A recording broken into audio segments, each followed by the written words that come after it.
அன்பு நெஞ்சங்களே, இறைவன் நமக்கு தந்த புதிய நாளிலே இறைவனுக்கு நன்றி கூறி இறை வார்த்தையால் நம் வாழ்வை மகிழ்விப்போம். இறைவன் நம் அனைவரையும் நிறைவாக ஆசீர்வதித்து பாதுகாத்து வழி நடத்துவாராக. இன்றைய நற்செய்தி வாசக சிந்தனை, இயேசுவின் உருமாற்றம். மார்க்கு நற்செய்தி நூல் பிரிவு 9, இறை சொற்றொடர்கள் 2 முதல் 13 முடிய. இதன் விளக்கம் அறிவோம். பேதுரு, யாக்கோபு, யோவான் ஆகிய 3 சீடர்களும் இயேசுக்கு மிகவும் நெருக்கமானவர்கள்.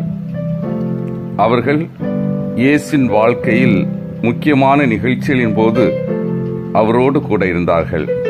எடுத்துக்காட்டாக, பேதுருவின் மாமியார் குணமடைந்த போதும், தொழுகை கூட தலைவர் யாயீரின் மகள் உயிர் பெற்றெழுந்த போதும், கெத்செமனி தோட்டத்தில் இயேசு இறைவேண்டல் செய்த போதும் இயேசுவோடு கூட சென்றவர்கள் பேதுரு, யாக்கோபு, யோவான் ஆகியோரே.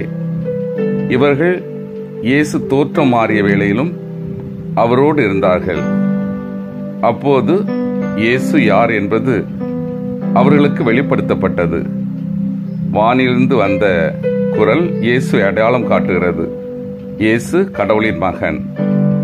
இயேசுவின் போதனைக்கு செவிமடுப்போ கடவுளின் குரலுக்கே செவிமடுக்கின்றன என்னும் உண்மை இங்கே வெளிப்படுகிறது.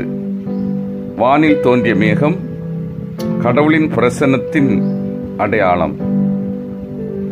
அன்பார்ந்தவர்களே, இயேசு முழுமையான உடல் அளவில் மாற்றம் பெறுகின்றார்.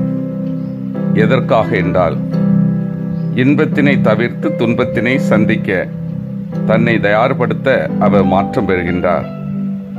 அதனால்தான் விவிலிய அறிஞர்கள் இயேசுவின் வாழ்வில் 3 வகையான உருமாற்றம் நடந்ததாக கூறுவார்கள்.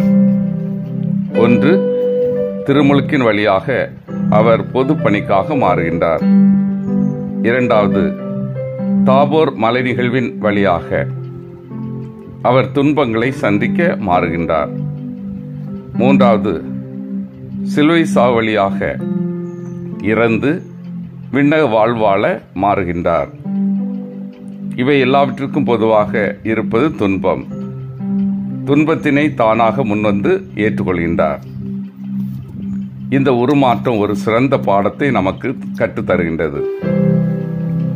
இயேசு தம் சிலுவை மரணத்தை மீண்டுமாய் உறுதிப்படுத்துகிறார். மேலும் நாம் எத்தனை முறை அதிசயங்களையும் அற்புதங்களையும் நம் வாழ்வில் கண்டாலும் அவரது சிலுவை தூக்கி சுமந்து அவரை பின் செல்வதுதான் உயர்ந்த செயலாக அமையும். சிந்தித்து தியானித்து செயல்படுவோம். நான் பொது நலனுக்காக துன்பத்தை சந்திக்க தயாராக உள்ளேனா?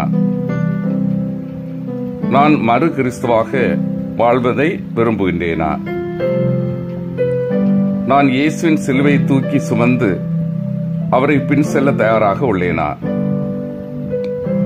மன்றாடுவோம். வல்லமை மிக்க இறைவா, நாங்கள் அனைவரும் இயேசுவின் சிலுவை மரணத்தின் அர்த்தத்தை புரிந்து இறையாட்சி பணிக்காக எங்களை முழுமையாக அர்ப்பணிக்க வரம் தாரும். ஆமீன்.